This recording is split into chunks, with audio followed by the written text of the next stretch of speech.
Hey garden friends, welcome to 2024. Glad to have you back here at Bloom and Wilt Gardens. My name is Alexa. Thanks for joining me today. I have a whole bunch of updates and things to share with you about what's been going on with Bloom and Wilt Gardens, and we're going to talk about what we need to do for January to prepare for our home gardens. First, I want to ask you, how was your holiday season? Are you glad that it's over? Did you get a chance to rest and relax and enjoy time with friends and family? I want to know about your family traditions. Please leave a comment letting me know how your holiday season was.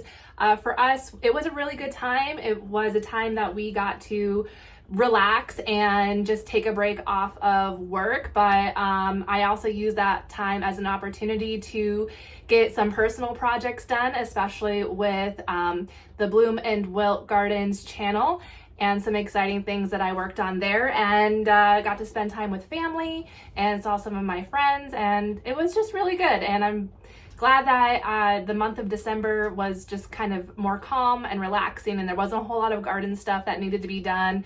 And I also got I have this shelf in my dining room where I keep all of my preservation things, my canning jars and my big pots and different cooking supplies, and that's where I store all of my different things that I need to preserve, like drying peppers, and I've had bags of garlic in there and just so much stuff. So I was able to get kind of caught up on those things and get that whole shelf organized, and just doing that alone just made me feel so much better because it was a mess after the whole garden season, and just being in this mode of trying to keep up with everything. So that was really good. I feel one step closer to being able to start seeds here in a couple weeks, and it was just really good. So what's new with Bloom and Wilt Gardens? Like I said, I used the Christmas break. I was actually off of work for a whole week, so I had some time to really dive in and get two really cool things done. So the first thing is that I made a website. bloomandwiltgardens.com is the website.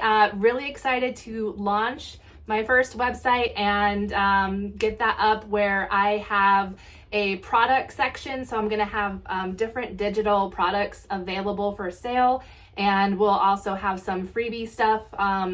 Eventually, it's going to be kind of a work in progress as I build and develop this website kind of in my free time. I have a blog section where I'm going to be writing more how-to stuff for different gardening things, just having more of the content that I provide in videos, also in a place with some written format. I do a lot of that on Facebook too, but I think that just a website kind of brings it all together. And it's looking good. It's kind of in its early stages. I have a lot of design work and stuff that I need to do, but just to get it out and started and launched, I'm really excited about that website. So check it out, www.bloomandwiltgardens.com.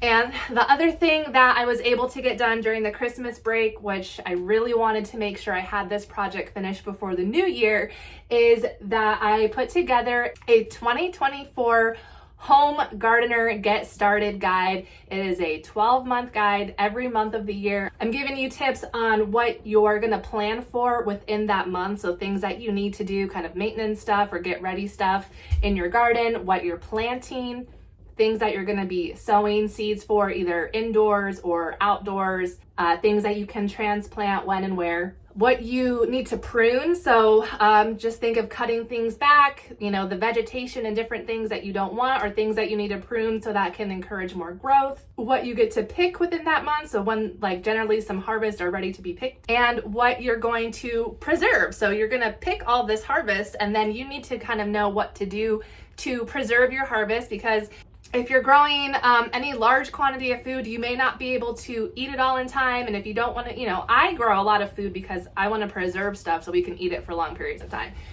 So I'm giving you tips on what you can preserve within each month as well. So it's really good for new gardeners that, just maybe have a feeling of overwhelm, because building a garden is a big deal. I mean, there's a lot of things to do.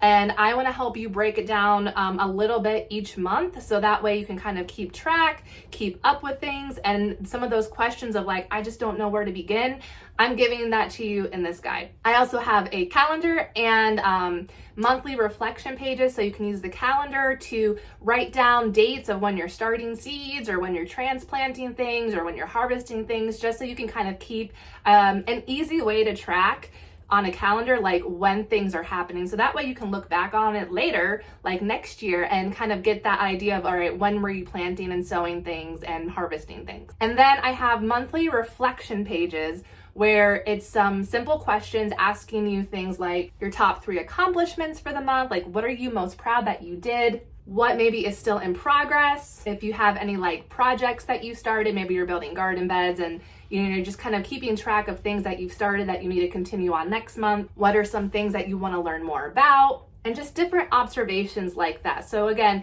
you're going to be thinking about this at the end of the month, writing all your thoughts down. This is not like a week by week or even day by day thing that you need to do. I mean, you can do it if you want to, but I think it's just easier to think about it once a month, think about the whole month, what you did, what you thought about, what you observed, write down all your notes. And then again, you can go back and look at that in the future, which is really great. So getting that guide put together was a great experience. Have had a pretty good response so far. So please go ahead and share that out with your friends. If you know that guide is something that you don't need because you know how to do everything already, great. Please share it. I'm trying to I see these questions all the time from gardeners and like different gardening groups I'm in. Is like, when do I start seeds? When do I do this? When do I do that? I'm like, I have it all for you in this 51-page guide that you can have for the entire year. And it's the 2024 Great Lakes Veggie Gardener. I did create that guide to be specific for Great Lakes region states. So that's like any of the states that are surrounding any of the Great Lakes. But if you are in like, you know, other northern states of the US or even like some southern areas of Canada, it's gonna work for you too. I would say it's really good for anyone in zones between like 5 and 6 and 7. Those are probably the best zones that are gonna use this guide because I have like specific planting times plugged into there. All right, so that's enough about the guide. Let's get into things to do in January for your garden. So first and foremost, if you had a garden that you planted in 2023 and you had anything left outside that maybe was for your fall garden or you're trying to do a winter garden, so right now is a really good time to go ahead and start harvesting things because temperatures are dropping. I've known from experience that in January, about usually like the 2nd or 3rd week, that's when those kind of mild winter temperatures change and we start to see temperatures nosedive way down. Next week, where I live in Northeast Ohio, I saw some overnight lows of 4 degrees Fahrenheit. So it's getting really cold. So you want to go ahead and start picking anything that is ready to be picked. So this week, I actually picked Brussels sprouts from plants that were outside, and I pulled up some beets that were in the ground. If you have beets in the ground still, you can leave those. The tops will definitely die back in those cold temperatures. That's fine. The beets will still be in the ground, and they will be able to be harvested later. You know, if you want to eat the beets, you might as well just pick them now. And I also picked a whole bunch of greens, so like Swiss chard, kale, lettuce, mustard greens. Picked a whole bunch of things this week. So this is a good time to try and pick some things that are ready to be harvested from your fall and winter garden.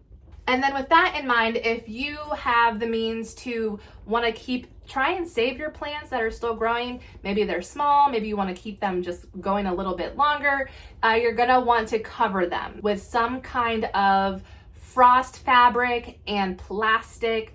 Get it done before the day before the temperatures drop because it's gonna get cold all across the northeast, Midwest, that kind of range is gonna get cold next week. So you need to get anything that you want to live through those cold temperatures, you need to get them covered right now. So today I worked on pulling out some frost fabric that I had covering a garden bed that I had lettuce in that was completely exposed to the outside.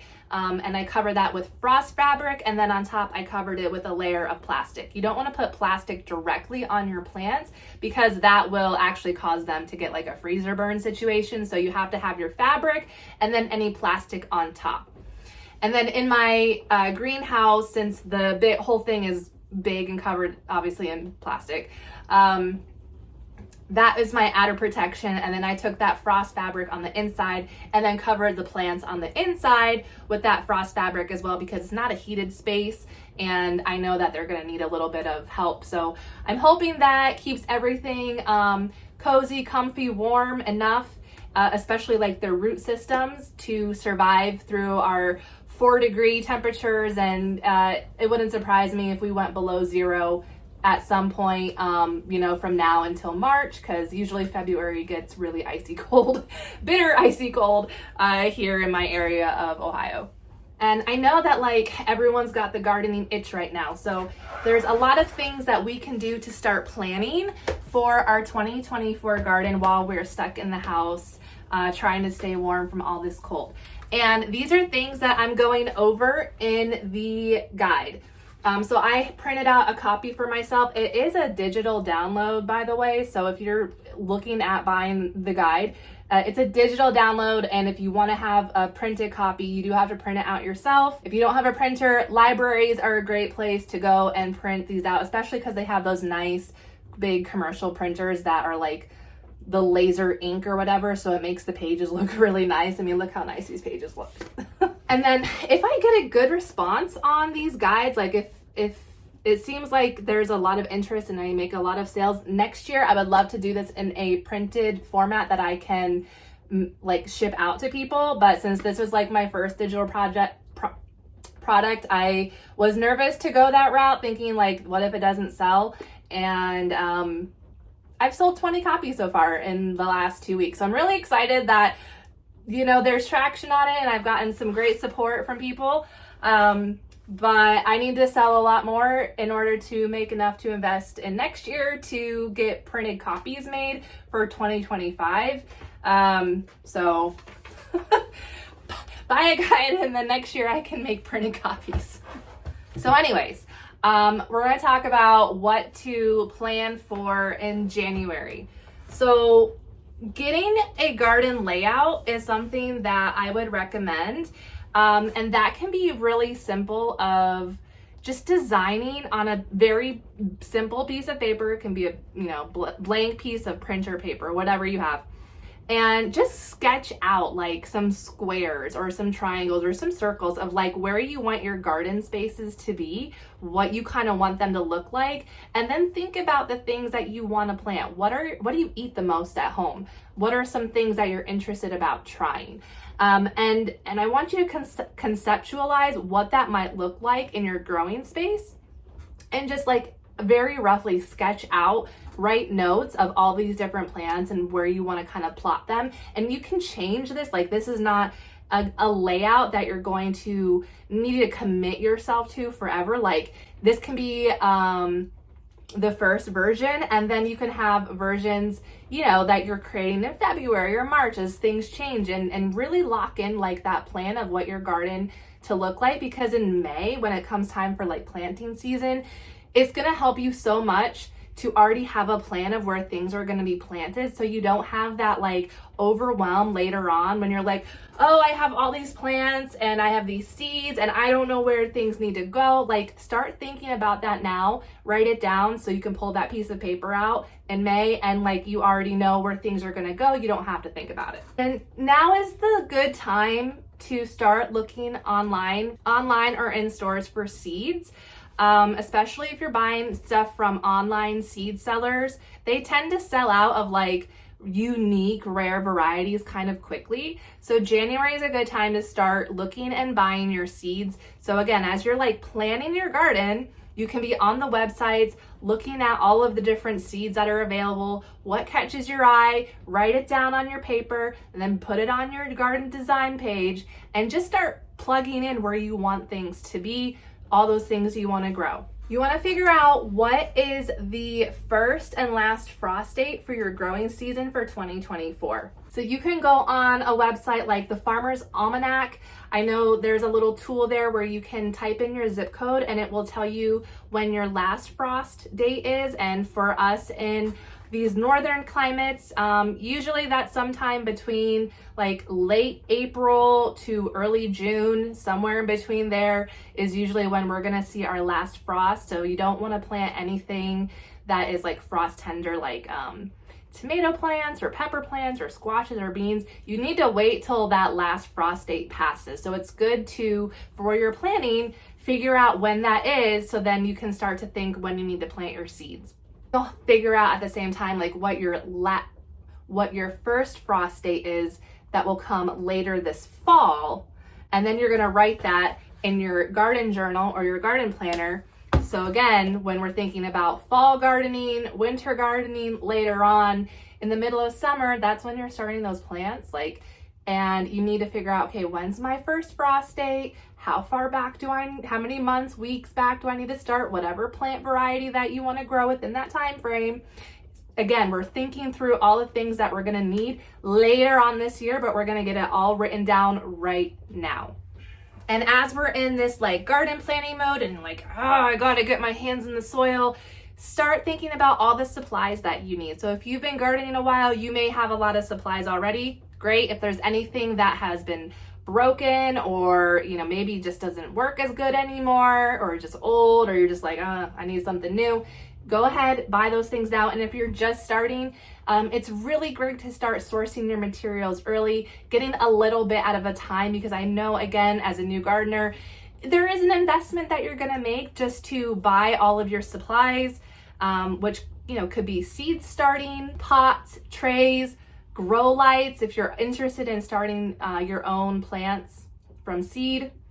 Garden soil or potting mixes are usually necessary to buy, again, if you're growing your plants indoors from seed to transplant out later. Plant tags, the seeds themselves, cardboard is great if you are going to start any new garden beds. You just lay cardboard on the ground with like a rock or a brick on top, and that is gonna kill the grass. So right now there's probably not grass growing, so it's a good time to lay cardboard down where you want kind of new growing spaces, and that will kill off any grass, and then it'll make sure when in like March and April when the grass starts to grow again, it won't grow in those spaces and they'll be easier to dig up and you can plant in there. So cardboard is really good. I have went to some just different retail stores and asked them if they had any broken down boxes that I could have, and they usually do. So you can just ask like the cashier or someone or the manager, like, do you have broken down boxes? Can I have them? Go get as many as you can get. Rip the tape off when you get home, because they'll probably have tape left on them, and lay them out, and then you can start putting them out in your garden. Any kind of fertilizer that you may want to use throughout the year. So I use organic fertilizers like fish emulsion and just different like organic fertilized mixes. In the middle of the season, when you're like in the thick of it and your garden, maybe needs a little boost, you have some plants that need a little boost, organic fertilizers are great to use. But again, you're like overwhelmed, you have a lot to do, you're going to work, you're taking the kids to the water park and the playground, and then you have to go to Uncle Jim's 4th of July barbecue, and like everything is happening. Have your supplies on hand now. Get them now. I'm telling you, get them now. So that way later you're not like, oh, I keep forgetting to buy the fertilizer. Oh, I forgot it again at the store. Just get it now.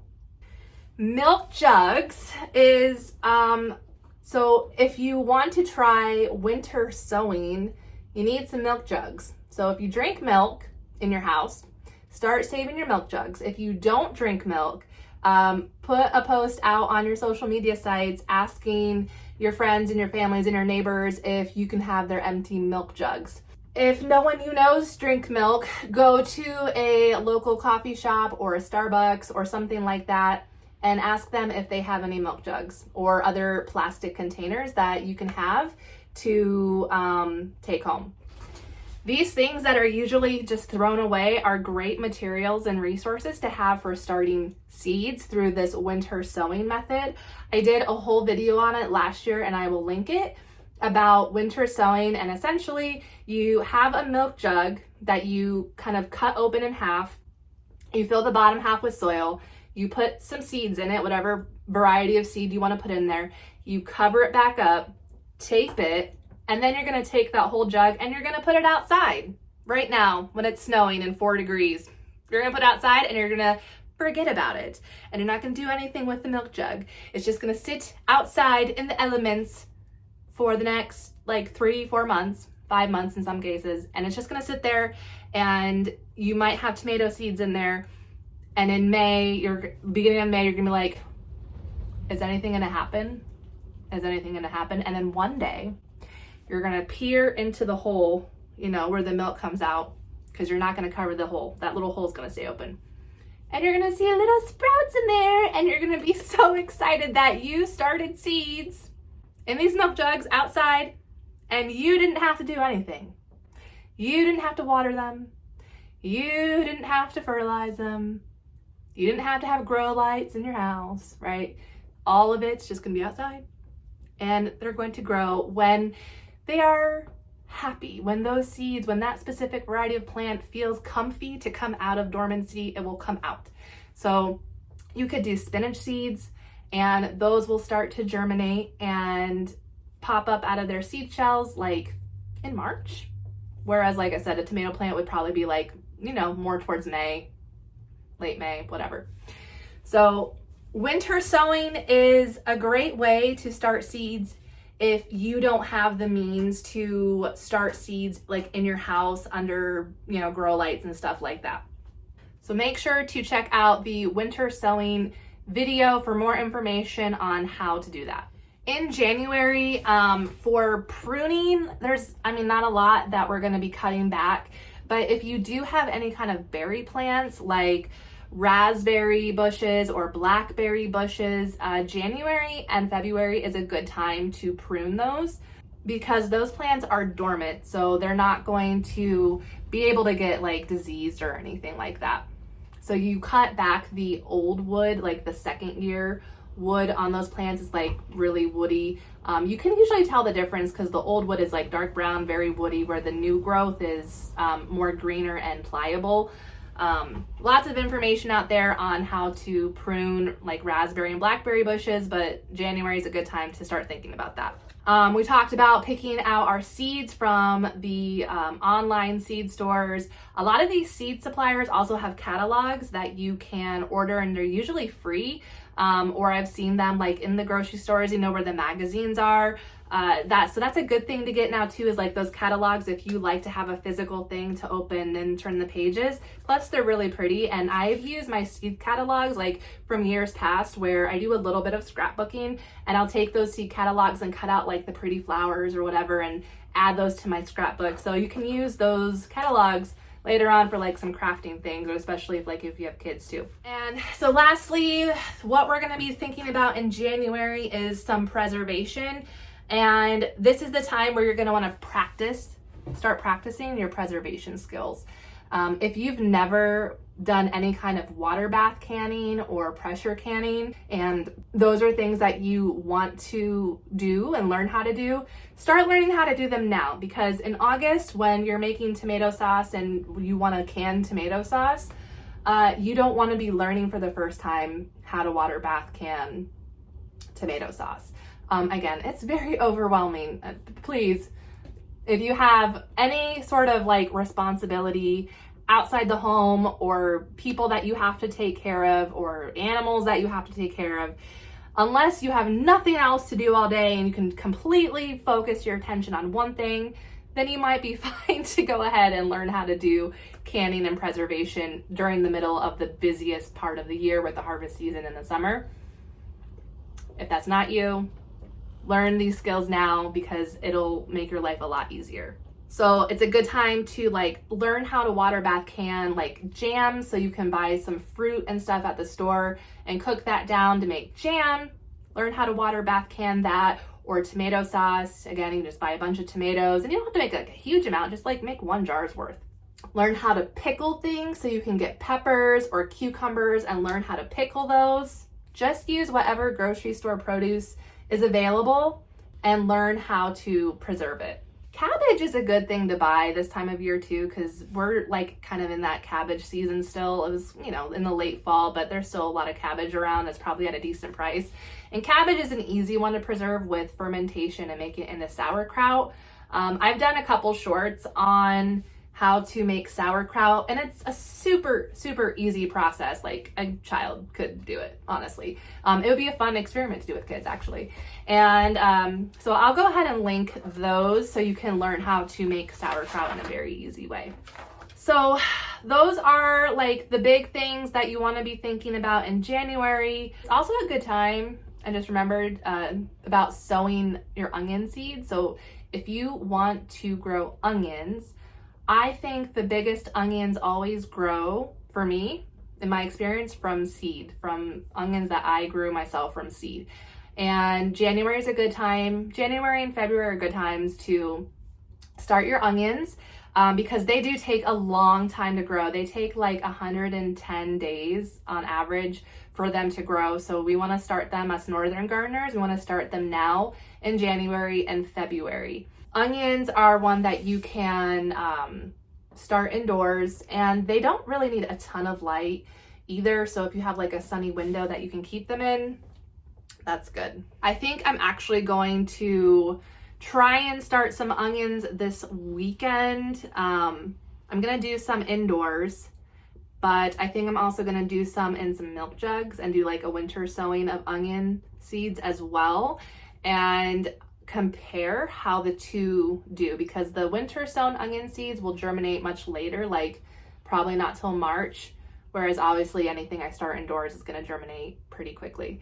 So I think I'm curious to know which one does better, if there are any difference or not. So start your onions.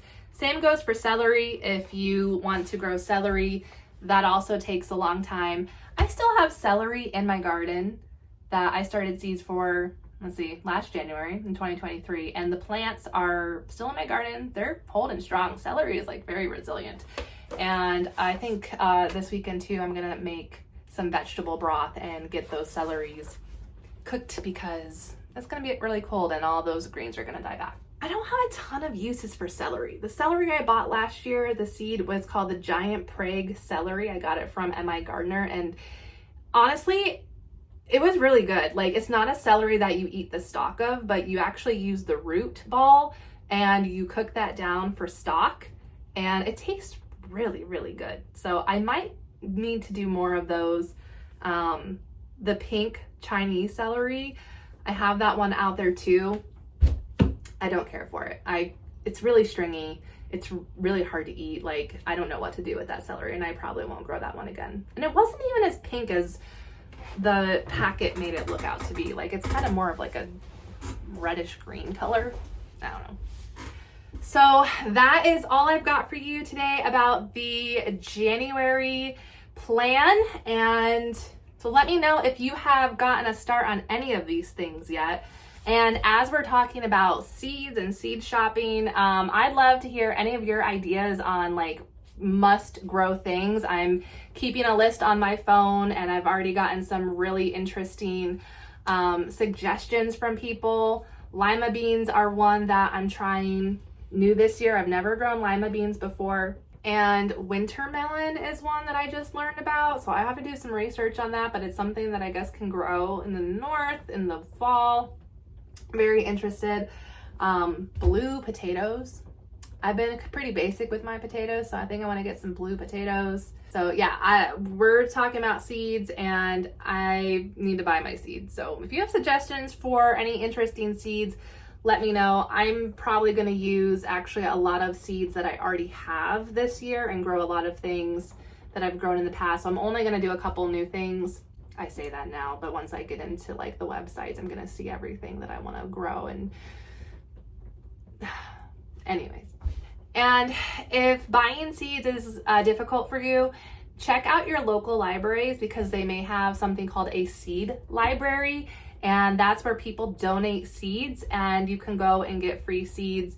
And the whole idea between the seed library is take what you need, but then give what you can. If you've been gardening for a while and you have like a surplus of seeds or like varieties you don't want to grow, donate them to your library. And maybe even if they don't have a seed library today, maybe by you going in and say, hey, you know, I've heard that some libraries do the seed library thing. I want to donate my seeds so other people can get free seeds. You may be able to encourage your local library to do a seed library. I know in my county, Ashtabula County, like almost all of the libraries participate in the seed library program. So we have a lot of options locally to get seeds and share seeds with other people. I have a lot of seeds, a whole bag of them that I have to go and drop off at the library myself. And the cool thing is that you often can get saved seeds. So when you save your own seeds and then replant those in the garden, that variety of plant is going to do much better at every single year that you keep saving seeds from it, because it becomes more acclimated to your climate and to your growing conditions. It becomes more resilient to different pests and things. So actually getting seeds that are saved from plants from local gardeners is really beneficial. So anytime you can get a saved seed from someone else who gardens, that is a really great way to go. You're probably going to get healthier, stronger plants and a better result because it's used to your growing area.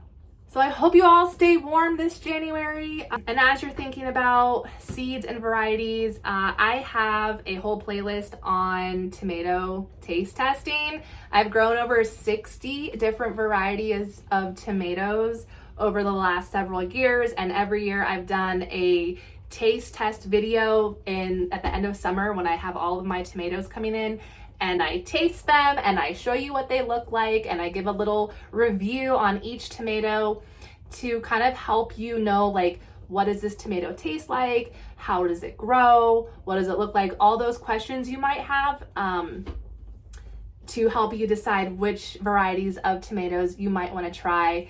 So check that out. I will link it. It's a really great series, and please share that out with people because I really want people to know all about the tomato.